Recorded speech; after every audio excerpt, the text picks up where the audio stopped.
guys on the light like this? Okay.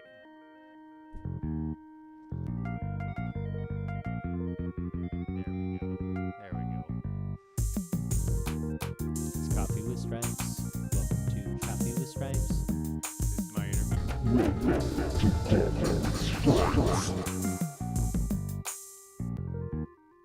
Welcome to Coffee with Stripes.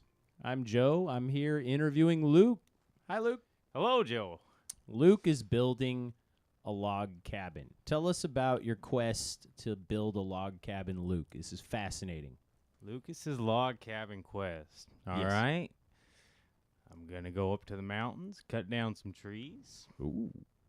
I'm going to mill 'em 6-foot long logs on top of a 3-foot foundation. Wow. Old style log cabin. How many rooms? First one will be 2-bedroom, 2-bath. Neat. Yeah. What kind of wood? Pine trees?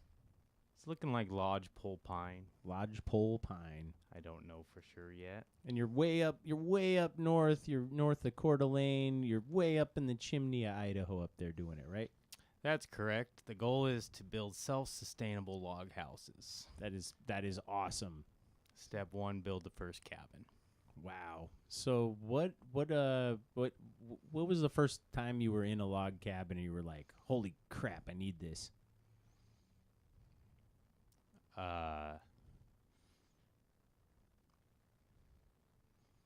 Couldn't say, Joe. Okay. Couldn't say. I'm kind of naturally obsessed with the idea of living at the top of a mountain in a log cabin with a little barn next to it full of firewood.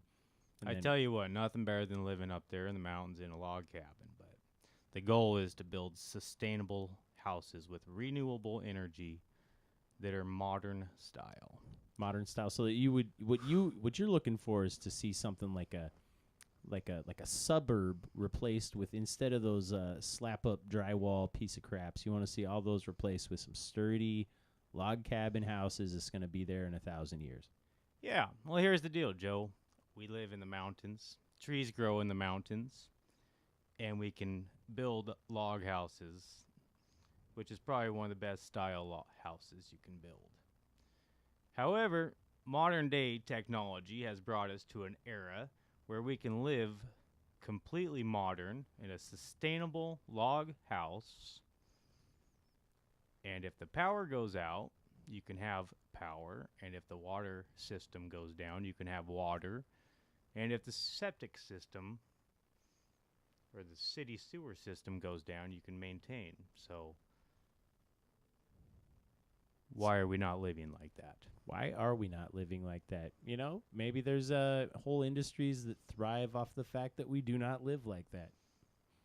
Somebody's going to change and revolutionize. And that looks like it's got to be me, Joe. You know, what's funny is how sometimes the biggest revolutions in modern thinking are actually just people saying that they already had it figured out, that we just need to do it that way instead. Technology's advanced in the last 5 years tremendously. We're now at a point where we can completely sustain and maintain in a modern style living the old style ways.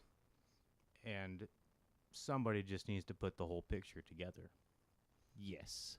It's time. It's time to give back to the planet and give each man security in his own home. I like it. I like that whole message that you're sending. Joe.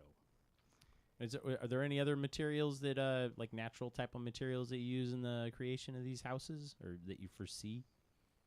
Like any stonework or stuff like that? Or the foundation's concrete? Like, what direction are you going with this?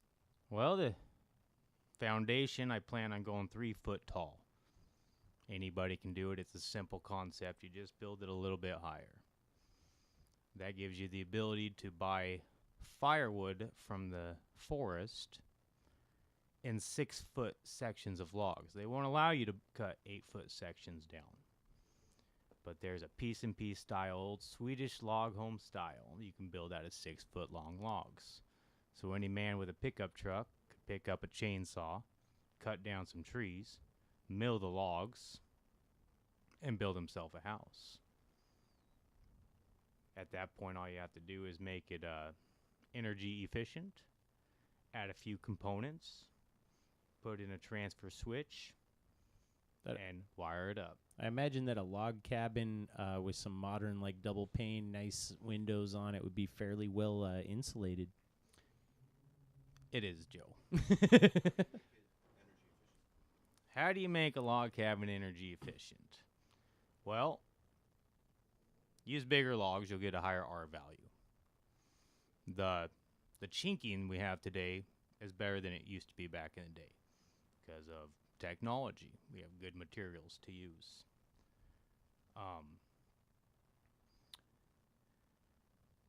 We have highly energy efficient appliances. Install those instead of your cheaper appliances that take a lot of energy. Add solar panels. If you get a chance, you could put up a windmill. And then put in there a fire stove. Now, instead of just your ordinary fire stove, run your water lines through it. Have them go into the floor. Run your water lines into it before they go to the hot water tank. Put them on a pump system that runs off of the heat. Pretty simple concept. Yep, that's how you Not get that difficult. nifty heated floor thing going. And all you have to do is have a fire going. But then you get the complaint people don't want to maintain a fire because we're lazy today. Very simple. Add a thermostat. It's not impossible. You can add a gas line. You can put a thermostat in it. You can make it maintain itself without any maintenance by adding pellets. Now, the reason you'd want a fire stove is because if everything goes to shit like it's going to someday, then you can put trees inside of your furnace and stay warm. Then your children don't get cold and your grandmother doesn't die The zombies don't get you. and the zombies won't get you. Makes sense to me. Yeah, write this down, Joe. All right. Well, thank you very much for spending some time with us, Luke, and illuminating us on the fascinating log cabin model. It's actually pretty neat, and I'm actually kind of want to talk to you about property and stuff. But Appreciate the interview, Joe, and I'll get back to you with an update. thanks again, folks. We've been Coffee with Stripes. Happy 2017. Now, next time